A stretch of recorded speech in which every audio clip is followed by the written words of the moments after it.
Hi, this is Greg Kilstrom. Welcome to the Agile World podcast, where we discuss customer experience, employee experience, and transformation in an agile age.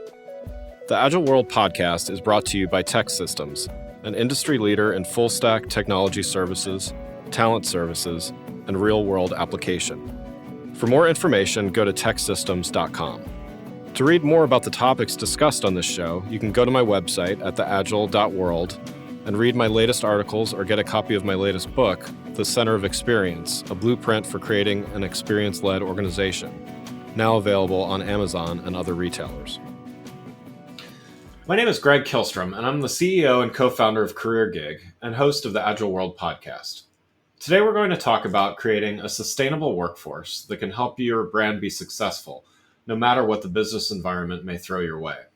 We're obviously living in tumultuous times and cannot control all aspects of our business. But the right strategic approach to building a culture and talent pool can make a huge difference in how you weather any storm. To help me discuss this topic, I'd like to welcome Roberta Matuson, a best-selling author, Forbes contributor, and marketing leader who has worked with General Motors, New Balance, the Boston Beer Company, and more. Roberta, welcome to the show. Thank you. Thanks so much, Greg, for having me. Absolutely. Well, as a fellow author, I wanted to first commend you on having 5 books with a 6th on the way. That's certainly no easy feat. So why don't you tell us a little bit about your latest book, Evergreen Talent, and how you think it's relevant to the current work environment? Well, Evergreen Talent is all about how to seed, grow, and cultivate a sustainable workforce. The book released in February, just in time for the pandemic. And my first reaction to that after, I was worried about my family's safety was, oh my gosh, we're releasing in the middle of the pandemic. But I'm happy to say that it seems like, we're into this now. When you and I are talking, it's 5 months.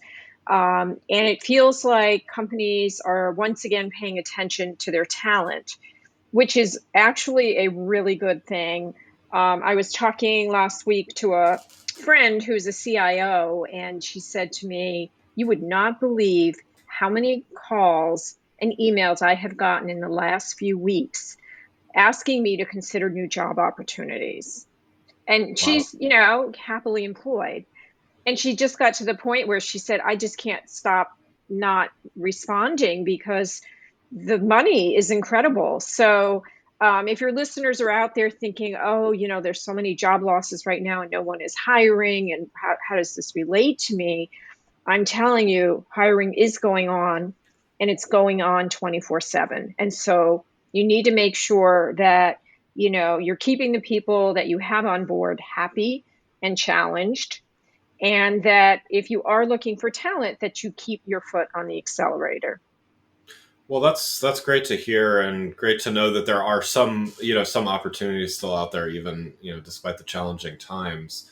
What advice do you have to build a sustainable workforce during such challenging times? So, and what I mean by that is just, with all the fluctuations, it's how do you keep things flexible enough, and yet to your point, when you need talent, you need to be able to focus on that.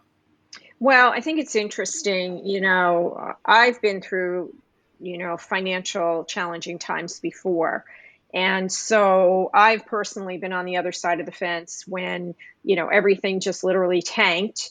I was living in Houston and the oil industry just went like bottomed out, and overnight jobs were lost. And I was one of those people. And at the time, I couldn't understand, like, why was I being laid off? Why was my employer letting me go? And they were keeping the more expensive, more seasoned talent. And it wasn't until my colleague said to me, I can do your job and my job. And that's why they're keeping me. You can't do my job. You don't have enough experience. And so as your listeners are going through this, process and reevaluating their talent, and many of them, I'm sure, are making tough decisions regarding whether or not they're going to need to reduce their workforce. Even though it happened to me, my advice is, hang on to your experienced talent. They may cost a little bit more, but you don't have to train them. They can probably do their job and the job below them. They have the skills. And we will come out of this, and you will want your strongest players on board. Yeah, no, that's great advice. Is there anything you can share about? You've got a sixth book coming up. Is there anything you can share about that to pique our listeners' interest? Yeah, it's called The Conversation Equation, and it's about challenging conversations at work. And the book will be a guide to not only, for leaders on how to handle those challenging conversations, but it will also be for those on the other side of that equation, the person, whose boss says we need to talk, how you can handle those conversations and turn them around to your advantage. That's great. That's great. Yeah, I can imagine. Despite whatever might be going on in the world, there's always people that deserve title changes or salary increases or responsibility changes or things like that. So yeah, that sounds really interesting. Yeah, you're absolutely right. And before we started, you and I were chatting, and I mentioned that I just interviewed Christina Cook, who's the astronaut that holds the record for the longest time in space for a woman. And she and I were talking about leadership. And, I asked her the question, you're up in space, right? And so you get there, and you're the new girl on the block, literally, and yet you're now in charge. And so, what are some of the more challenging conversations that you had? And it was just pretty interesting how many of the conversations we have here on planet Earth are the same conversations that they're having out at the space station and the Yeah, same yeah. challenges. Wow. Yeah. No, that sounds like a fascinating conversation. Oh, yeah, it was. Awesome. Switch gears a little bit here. As a strategic advisor on talent to some of the world's top brands, you have a lot of access to best practices out there. What advice? As you said, we're 5 months into the pandemic here. What advice would you have for an organization to help them navigate the months ahead? What's the best way for them to manage in an unpredictable environment? Should things continue to get better, can get worse and then better? How do they navigate this uncertainty? Well, I think you have to have a plan A, B, and C, right? The plan A is things get better. The plan B, things get worse. And plan C, things stay the same. I like to be optimistic and look at the plan A, because if it is plan A, that means that you have a tremendous opportunity to move forward while your competitors are all looking at their plan C, right? Yeah. Because they're not as optimistic as you are. And in our situation that we're in, that means really taking the time now while you have it, to look at things like your employment brand, to look at how others are viewing you in the marketplace, looking at your hiring processes, and asking yourself, does this make sense anymore? And how can we be more efficient? And how can we hire people that we may never meet? I do that with my clients in a 1 day, strategy session, and the results are amazing. And a lot of people think like it would take you months to develop this strategy, but when you're laser focused, you can get a lot done. And so I would tell your listeners to really, focus on moving one or two things forward a mile, rather than those 10 things forward an inch. Yeah, that's really interesting. And I've heard this from a few different people in a few different ways as far as it's not even necessarily that there's downtime, but I talked to somebody from a museum where they took a completely different approach to virtual exhibits. I talked to a chef who had time to actually think through like a completely different way of different dishes to cook and all those types of things. So, and what you're saying falls in line with that. Is there is definitely uh, there's definitely a crisis, and there is crisis messaging and communication and all that, but there's also potential opportunity to work on things that have maybe slipped aside and stuff. How would you? I know you touched on this just now, but how would you recommend that someone finds the time to do that? Is it a matter of delegating certain things to certain people, or like how would they start, I guess? Well, I think you have to start first by asking yourself, is this really a priority? I'll use myself as an example. I've been talking about redoing my website for probably 3 years, Yeah, yeah, and just before the pandemic, I made the decision, you know what, this is the time and I'm going to do it. And in the midst of the pandemic, it was just even more clear to me that I needed to make sure that I was more clear in my messaging and I had more time to devote to that. And so I said to myself, this is a priority. I had a very similar conversation with a client of mine, and we have talked many, many times about his employer brand, and it does not represent at all the quality organization that he runs. And, in spite of my, you know, best best wishes for him, I just finally had to say to him, I gave him a proposal. He wasn't doing anything with it. And I just said, listen, you're not ready. You're not going to make yeah, this commitment. So, if it's important to you, you will make it a priority. You will make the commitment. If you're finding that you're just like, you keep putting something at the bottom of the list, then it's really not important. So just take it off the list. yeah, yeah. No, that's great. And if you Well, take it off the list, Greg, just be prepared to keep paying, 30% to, your local recruiter, your recruitment firm that you're right, working with, right? So you right. can't complain like you're paying all this money in recruitment fees. Yet, had you just stopped and invested half of that money, even a third, in getting this done and getting it done right, you'd be able to attract talent towards you. Yeah, yeah, totally agree. Well, one other topic here. A lot of what I'm focused on right now with my current venture career gig relates to the 1099 workforce and freelancers. What do you see organizations doing in relation to hiring these 1099s and freelancers? And do you see that changing in the months ahead?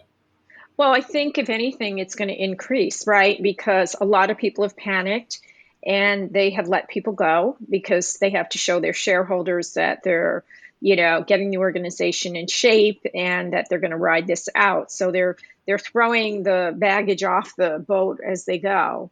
Yeah. But at some point, all of a sudden a call comes in from a client that says, "Hey, we want you to do this." And the person who does this is no longer there. I think we're going to see a dramatic increase in the number of gig workers. Do you think that, I mean, I lived through the 2008, 2009 crisis, and where I saw really the creation of the gig economy. There were always freelancers and 1099 contractors, obviously, but we saw the creation of Uber and Lyft and Instacart and all those things, as well as just a bigger freelance workforce. Do you see this accelerating? Do you see the COVID pandemic accelerating this, or is this kind of the new normal of a more hybrid workforce, or where do you see this kind of shaking out, I guess, in 12 months or so? Well, I think it depends on what your what business you're in. So, for example, if you're an Uber or Lyft, you're in trouble, right? Yeah. Because people aren't using their apps. I can't remember the last time I called for an Uber or a Lyft, and I used to do that, weekly. Yeah. On the other hand, I walked into Wegmans one morning and all of a sudden, I think it was 9 o'clock and the place got super, super crowded. And I was like, what the heck? And the store manager looked at me and I looked at him, and he said, "Oh, those are the Instacart shoppers. We left them in at 9 o'clock." And there were like 10 times as many of them as there were customers Wow. like me shopping. And I was Yeah. like, holy moly. So I think, we're going to still see growth in those areas. So it really depends on, what market you're filling. Yeah. Yeah. No, that makes sense. Well, let's talk about company culture a little bit, and especially as it relates to attracting and retaining talent. How do you recommend that organizations hire in order to have the type of culture they want? Well, I think they have to backtrack and decide first and foremost what kind of culture they want and not vice versa. So once you get really clear on what kind of organization you want to be, then you look at the traits of the people that would fit into that culture, and then you can hire based on those traits. So what I find happens in many organizations, they don't do that and they just start hiring. And then they get like these mismatched people. Then they're trying to create this culture. And some people, are there because they love the startup culture, but they're not really interested in the long term. Yet they're there and they start to whine, and it just creates a lot of havoc. So I think it's really important, in the beginning to put your stake in the ground and say, this is who we are, and then go from there. Yeah, yeah, that makes sense. What about when you need to make a shift in culture? So, let's say leadership identifies that, that you use the startup example of, there's certain qualities that a startup needs that, uh, like being really creative and innovative and team focused and on all that stuff. And a more seasoned organization may need a little more process and sales driven and stuff like that. How does an organization identify when a shift needs to happen? And then maybe talk a little bit about how you might get started in making a shift. Well, I think you'll know when a shift needs to happen when you sense like you're moving from one phase. It's sort of like, with kids, right? You see a shift happening when they start to walk, right? And they become a toddler. And then you see another shift when they start school. And then when they hit puberty, like you see these shifts, you feel these shifts. Yeah. And so it's the same in the organization. They go through different phases. And you go through your startup phase and you've got your, seed money, and then the venture people come in, and then maybe the CEO steps out and they bring in a seasoned CEO, and then that changes. And so the organization is in a constant state of change, and you have to adapt and adjust for that. Yeah.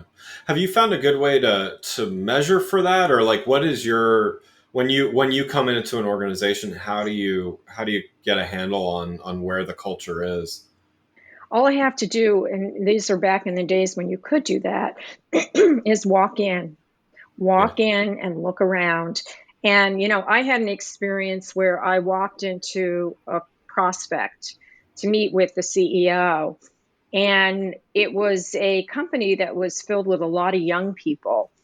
And I was absolutely taken back by the silence. And these people were, in, cubicles. And I went into the lunch area to get just a glass of water. And people were in there, but no one was talking. There was no laughter. And I just looked around and I was like, I thought I was on another planet. This is not typical of a young company with lots of energy. And when I sat down with that CEO, it took me 2 seconds to figure out why that was the case.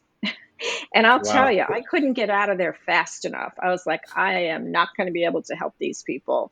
This is Yeah. not going to happen. And I wanted to take half the staff with me.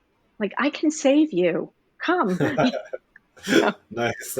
So you Yeah, no, can tell a lot just by walking in and listening and observing. that's great. Yeah, no, and I'm sure you've seen quite a range of different types of atmospheres and everything like that in your career. Absolutely. So, one last question before we wrap up. As the author of five and soon to be six books and active contributor to Forbes and other publications, can you talk a little bit about your writing process and how do you find the time to research and write thoughtful pieces while also doing your consulting work? And do they help one another as far as one inspiring the other and all that? Well, I think it's an interesting question because I say this all the time to people, like, you cannot make this stuff up. And so I write about what I see and observe and what people share with me. And there are so many stories out there. So I don't do a lot of research because that's my writing is anecdotal. I Nice. leave that research up to the professors at Harvard and Yale and those and Penn and those people. But I write the way I speak, and people seem to enjoy that because I tell them like it is. And I don't worry about filtering anything because I don't have a boss. I don't really care if I've offended, someone because I'm not going to get fired. Right. So it's very freeing. And when you write that way, it allows you to write very quickly. That's great. That's great. Love to hear that. Well, Roberta, thanks so much for joining the show. And for those listening, what's the best way for them to keep up with what you're doing? They can go to my website, which is Matuson, Matuson, consulting.com. They can follow me on Twitter at Matuson, or they can send me a request to connect on LinkedIn. And Greg, if they mention that they heard me talk on your show, that will guarantee that I will accept their request rather than just throwing out a request and I'm like, who is this person? So it would be my pleasure to connect. Wonderful. No, I appreciate that. Thank you. No, that's great. Great to hear. Well, again, I'd like to thank Roberta Matuson, president of Matuson Consulting, for joining the show. To learn more about customer and employee experience, I recommend you go to my website at gregkillstrom.com and make sure to check out my latest book, The Center of Experience. More information is available on my website or wherever the book is available, like Amazon. Thanks for listening to The Agile World with Greg Killstrom. See you next week. Thanks again for listening to the Agile World podcast, brought to you by Tech Systems. I'm your host, Greg Killstrom. You can learn more and get a copy of my latest book, The Center of Experience, from my website at theagile.world or on Amazon or other retailers. Until next week, stay agile.